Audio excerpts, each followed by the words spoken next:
Welcome to Basic Electrical Engineering. In this lecture, we will discuss about the characteristics of batteries. So let's start.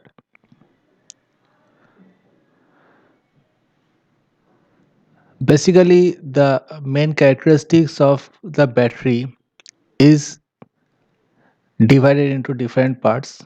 For example, the accumulator capacity, the cold cranking amperes, the electromotive force, internal resistance, level of charges, polarity, self discharge, and so on. So, when a battery is selected for any specific applications, there we have to consider these characteristics. The use of battery in photovoltaic system differs from the use of battery in other common applications. As we know that in case of solar cell or in case of photovoltaic cell, the electricity which is produced is stored within a battery, and then this stored energy can be converted to the AC power, and then it can be utilized. So there the purpose of the battery and the importance of the battery is very much in case of photovoltaic cell. Therefore, the battery used in photovoltaic cell is uh, different from the other type of batteries that are used in case of car batteries, or in case of inverter, or in case of battery that are used in normal applications like torch lights and so on. For photovoltaic cell, the key technical considerations are that the battery experience a long lifetime under nearly full discharge condition. So this is the main criteria for the battery which are used in case of photovoltaic system. There should be a long lifetime. The common rechargeable battery applications do not experience both the deep cycling and being left at a low state of charge for extended period of time. This is applicable in case of common rechargeable batteries that are normally used in our daily life. For example, in batteries for starting cars, the battery experience a large short current drain. During starting, the current drain is very high, but is at full charge of most of of its life. So battery car is basically always run at full charge condition, but during the starting condition there is a huge amount of current drain uh, in that particular transient condition. Similarly, the batteries in uninterruptible power supplies are kept at full charge for most of their lives. They are normally used in telephone exchange or in other backup system for large computers, data centers, etc. For batteries in consumer electronics, the weight and size is often the most important consideration. Whether it is used in laptops or in mobile phones, the size and the weight is the main important part that has to be considered. This section provides an overview of the critical battery characteristics or specifications, including the battery voltage, capacity, charging and discharging regime, efficiency, etc. So, first is the battery efficiency. As with any other component in a photovoltaic system, the efficiency is an important issue in component selection due to the relatively high cost of power generated by the photovoltaic modules. The overall battery efficiency is specified by two efficiencies. These are the Coulombic efficiency and the voltage efficiency. These two terms are basically applicable in case of battery efficiency. The first one is the Coulombic efficiency. Here you can see that the efficiency with respect to the temperature during the charging and discharging condition. Here, the red line is showing the charging efficiency, and the blue line show the discharge efficiency, Coulombic efficiency of a battery. The Coulombic efficiency of battery, the ratio of the number of charges that enter the battery during the charging compared to the number that can be extracted from the battery during discharging. So here the ratio of the number of charges that enter the battery during the charging compared to the number that can be extracted from the battery during discharging.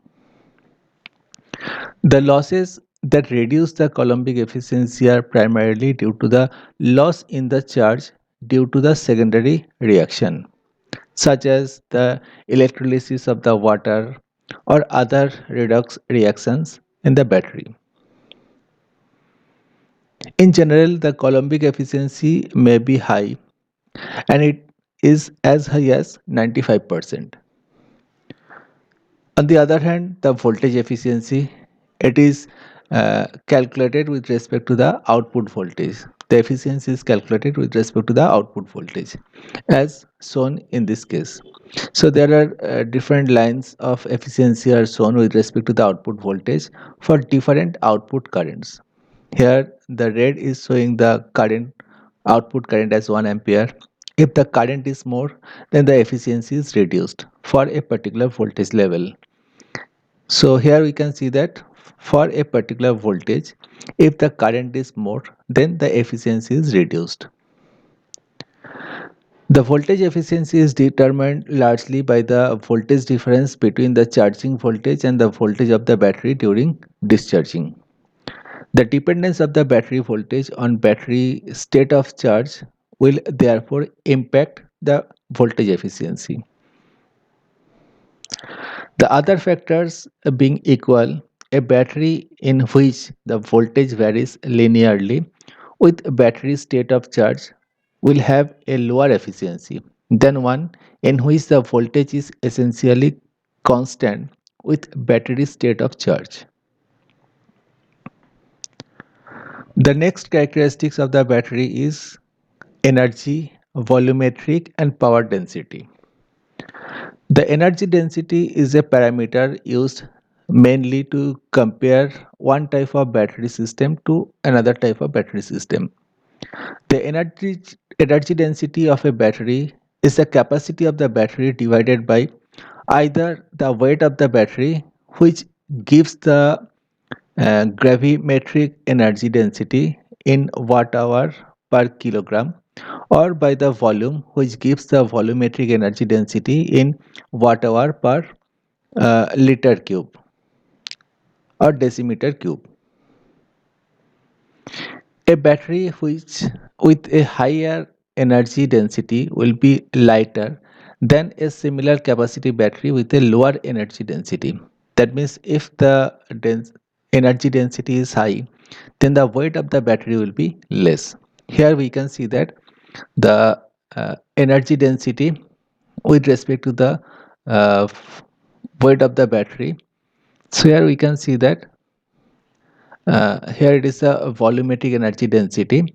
So here we can see that the for lead acid battery the energy density is very low, whereas for nickel cadmium the energy density is little bit more, and similarly for lithium ion the energy density is much greater.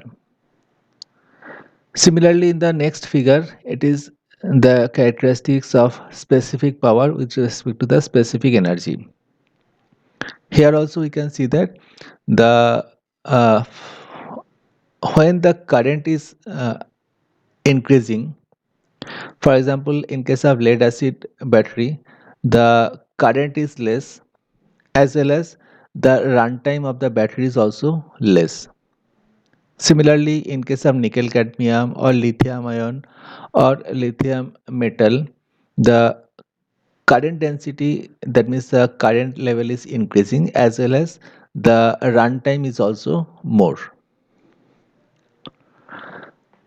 In portable system, the energy density is a critical parameter, but in conventional photovoltaic system, which provide the power for a stationary object, the energy density may be less important.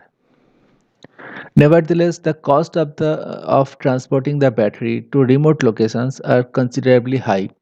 So, a high energy density battery is typically an advantage. As we have already mentioned, if the energy density is high, then the weight of the battery will be less.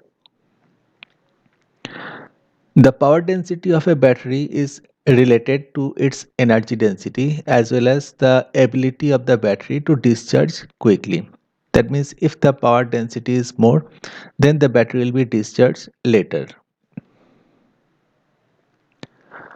While the power density is important in some applications, particularly in transport system, it is typically not critical in photovoltaic system. The power density is important in some specific applications. For example, in case of transport system. Next characteristics is battery capacity. The battery capacity is a measure, typically it measured in ampere hour of the charge stored by the battery and is determined by the mass of active material contained in the battery. The battery capacity represents the maximum amount of energy that can be extracted from the battery under a certain specified condition.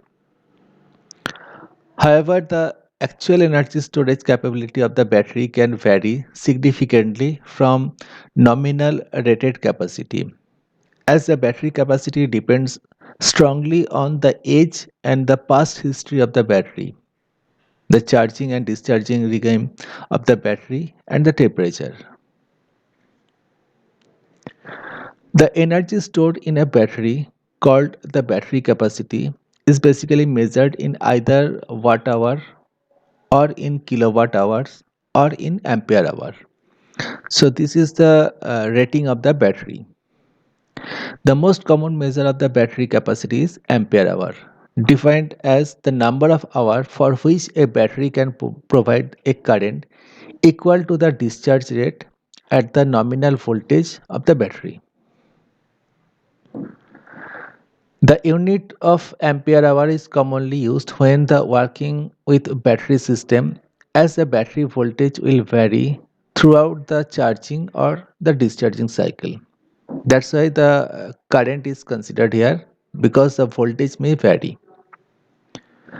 The watt hour capacity can be approximated from the ampere hour capacity by multiplying the ampere hour capacity by the battery voltage, that is the nominal battery voltage. A more accurate approach takes into the account the variation of the voltage by integrating the ampere hour capacity into volt over the time of the charging cycle.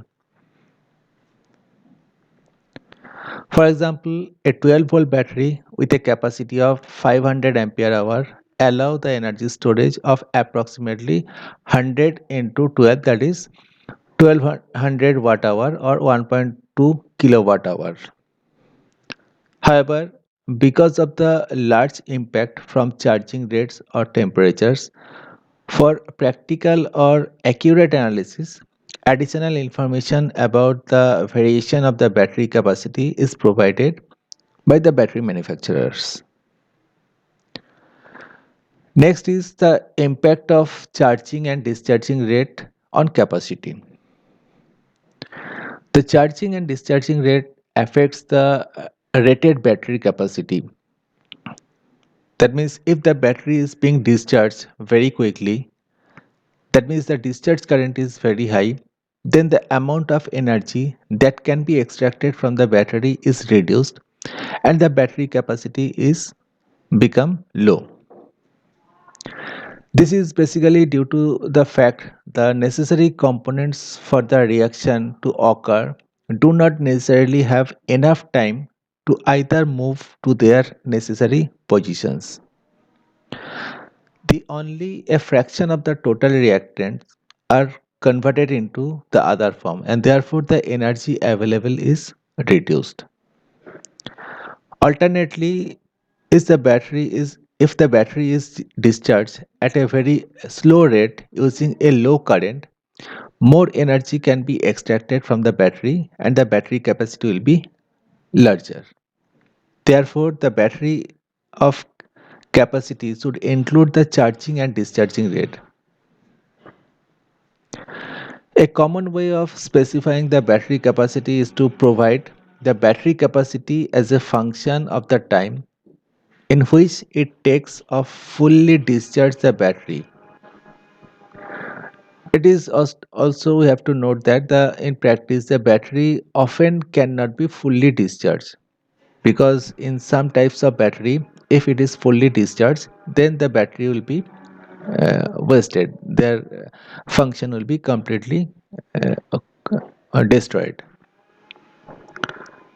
Temperature. The temperature of a battery will also affect the energy that can be extracted from it. At a higher temperatures, the battery capacity is typically higher than a lower temperature. That means if the temperature is more, then the capacity of the battery will also be increased.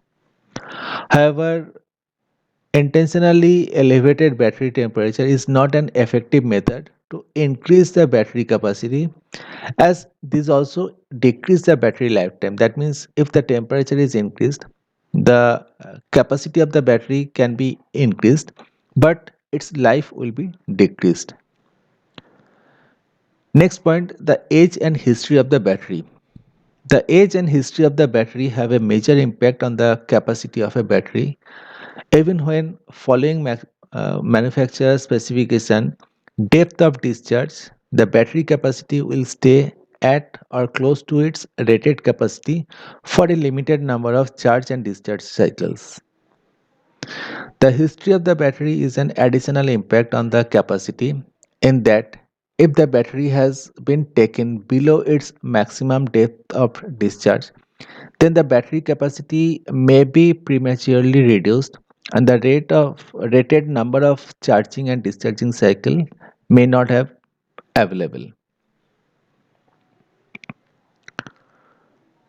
The battery charging and discharging parameters. The key function of a battery in a photovoltaic system is to provide the power when other generating sources are unavailable. So the battery in photovoltaic system will experience continual charging and discharging cycles. All battery parameters are affected by charging and discharging cycle of the battery. In many types of battery, the full energy stored in the battery cannot be withdrawn. In other words, the battery cannot be fully discharged without causing the serious and often irreparable damage of the battery. That means once the battery is fully discharged, it will be damaged, and this damage cannot be overcome. The depth of discharge of a battery determines the fraction of power that can be withdrawn from a battery. For example, if the depth of discharge of a battery is given by the manufacturer as 25%, then only 25% of the battery capacity can be used by the load. Nearly all batteries, particularly for renewable energy applications, are rated in terms of their capacity. However, the actual energy that can be extracted from the battery is often, particularly for lead acid batteries, significantly less than the rated capacity. This occurs since, particularly for the lead acid battery, extracting the full battery capacity from the battery dramatically reduce its life. That means if the lead acid battery is fully discharged, then we can say the life of the battery is totally reduced. The depth of discharge is the fraction of the battery capacity that can be used from the battery and will be specified by the manufacturer. For example, a battery of 500 ampere hour with the depth of discharge is 20% can only provide around 100 ampere hour. So although the capacity of the battery is 500 ampere hour, but as the depth of discharge is specified as 20%, then only 100 ampere hour can be provided by the battery. The charging and discharging regime. Each battery type has a particular set of restraints and conditions related to its charging and discharging regime, and many types of battery require specific charging regime or charging controllers. For example, in case of nickel cadmium batteries should be nearly completely discharged before charging, while the lead acid battery should never be fully discharged. So these are some specification, some conditions for charging and discharging of different type of batteries. Furthermore, the voltage and current during the charging cycle will be different for each type of battery. Typically, a battery charger or the charge controller designed for one type of battery, it cannot be used for another type because the charging controller or the charger of one battery is totally different. Uh, so one charger cannot be used for other chargers.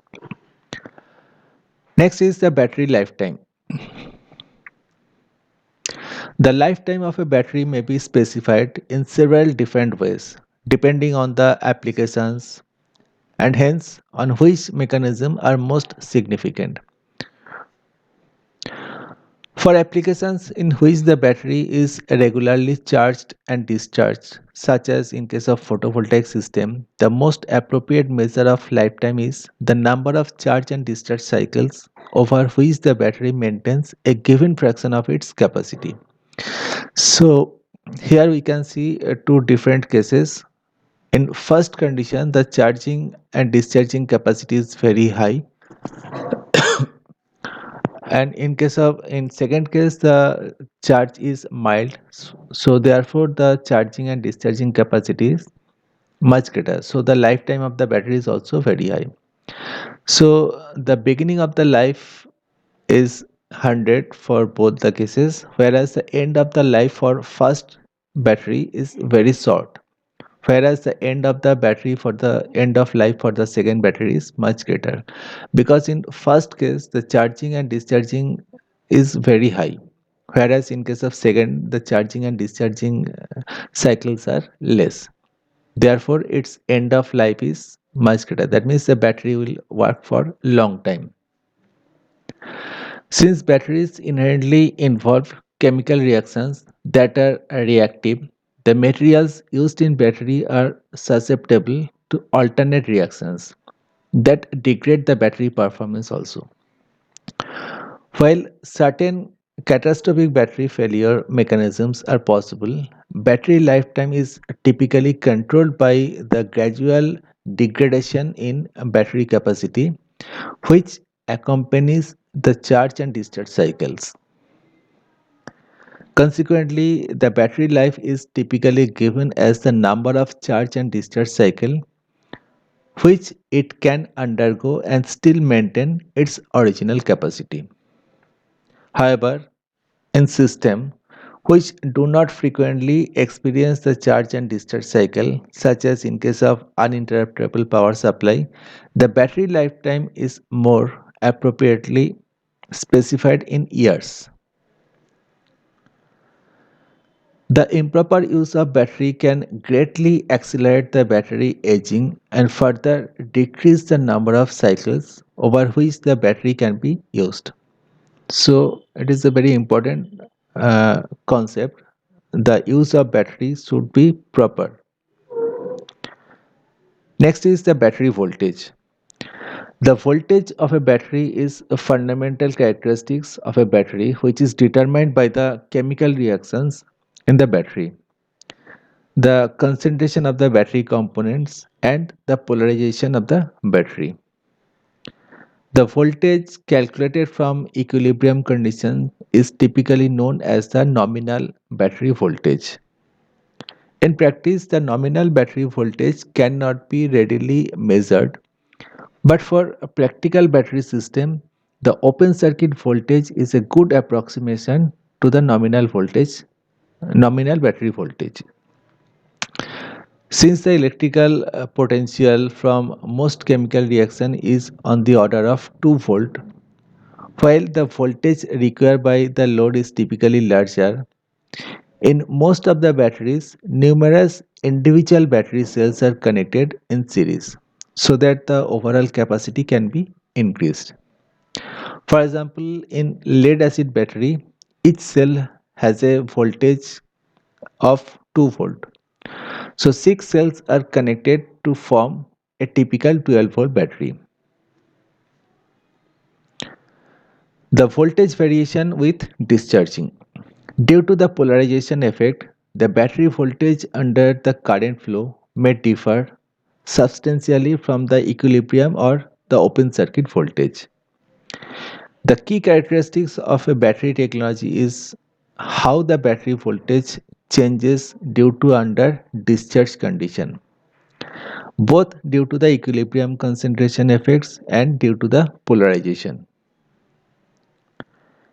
The cutoff voltage. In many battery type, including the lead acid batteries, the battery cannot be discharged below a certain level or the permanent damage may be done to the battery. That means for some specific type of battery, including the lead acid battery, there is a limit. The battery cannot be discharged below this limit. Otherwise, the battery may be permanently damaged. This is considered as a cutoff voltage. And it depends on the type of the battery, its temperature, and the battery rate of discharge also. Now, the effect of temperature on the voltage. Battery voltage will increase with the temperature of the system and can be calculated by the Nernst equation for the equilibrium battery voltage. So, if the temperature of the battery is increased, then the voltage level is also increased. The other electrical parameters that is considered for batteries like internal series resistance. The internal series resistance of a battery determines the maximum discharge current of the battery. Consequently, for applications in which the battery are required to provide the high instantaneous power, the internal series resistance should be very low. Normally, the battery internal resistance is kept as low as possible uh, so that the maximum current can be supplied by the battery to the load. In addition, the series resistance will affect the battery's efficiency but may change as the battery ages. So the resistance, internal resistance will also be changes with the age of the battery. Next is the self-discharge. The self-discharge refers to the fact that even in the absence of connected load, the discharge reaction will proceed to a limited extent and the battery will therefore discharge itself over a long period of time. That means if the battery is kept unused, then also due to the internal chemical reaction, the battery may be discharged by itself. The rate of self-discharge depends primarily on the material involved in the chemical reaction and also on the temperature of the battery. Next is cold cranking current. The maximum amount of current a battery can provide for a short period of time is called the cranking current. That means for a short period of time, the maximum amount of current that is provided by a battery, just like during the starting of a car, the high current is required. So, this current is considered as the cranking current. This parameter is often specified by the transport application, as I have mentioned, in which the battery must provide the enough current to start a large engine. However, it is typically not an important parameter in photovoltaic system because in case of photovoltaic system, it is not required to uh, start the system. High current is not required to start the system. That we can see in case of automobile system during starting of a car.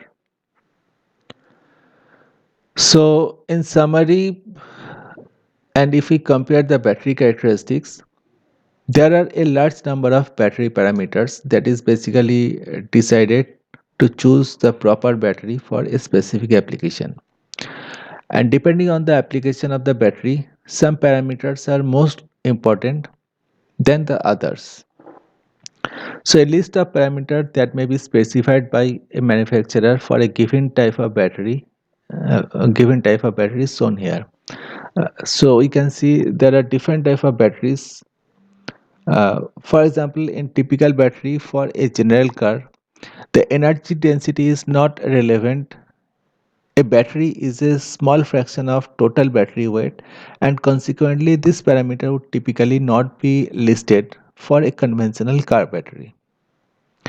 However, in electric vehicle applications, the battery weight is a significant fraction of overall weight of the vehicle, and so the energy density will be given. So here we can see that in case of lead acid battery, the specific energy density is low compared to the nickel cadmium or lithium ion and so on. So here we can see that in case of lithium ion phosphate lithium ion or in case of manganese lithium ion, the energy specific energy density is very high. Whereas the internal resistance in terms of milliohms is low in case of lithium ion batteries. Here we can see. Whereas in case of lead acid battery, the resistance is a little bit high. In case of nickel cadmium or in case of nickel uh, metal hydroxide, it is very high. The cycle life, that means the charging and discharging cycle, if we consider the 80% discharge, in that case, the cycle life of the lithium ion battery is again very high compared to the lead acid battery. So here we can see the charging and discharging cycles.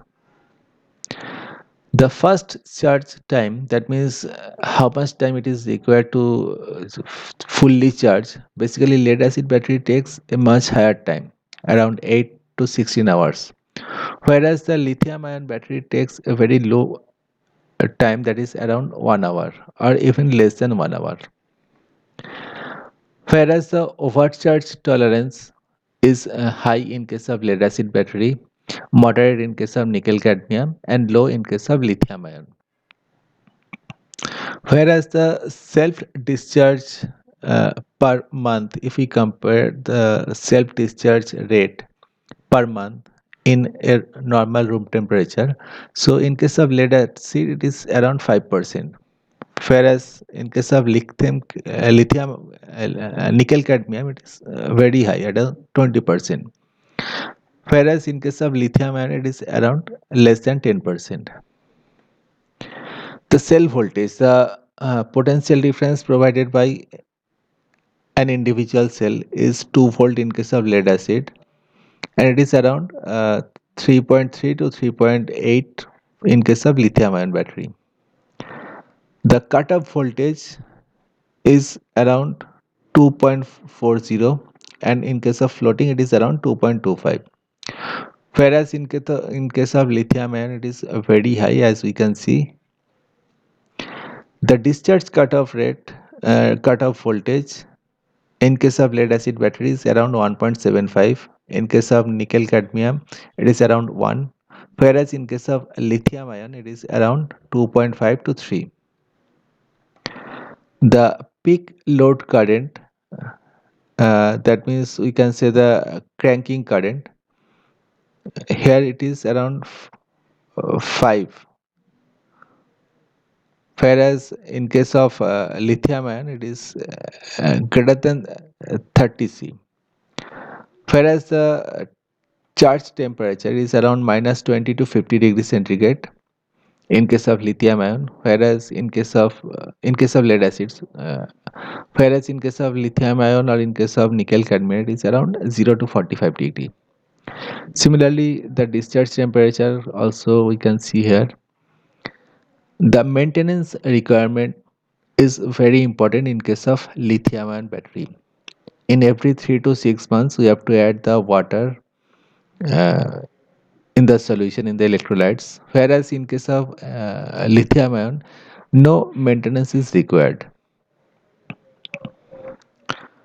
The safety requirement is basically in case of lead acid is it is thermally stable, uh, whereas in case of lithium ion the protection circuit is mandatory.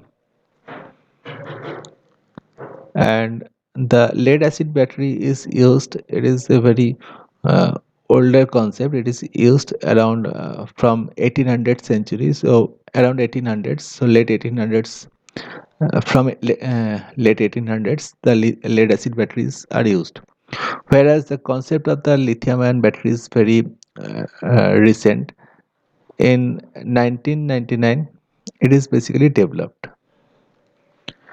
So these are the comparison chart of different type of batteries that are normally used in our daily life, starting from the mobile phone battery, laptop battery, to car battery, to photovoltaic cell batteries. So these are the complete charge of the different type of batteries. That's all. Thank you.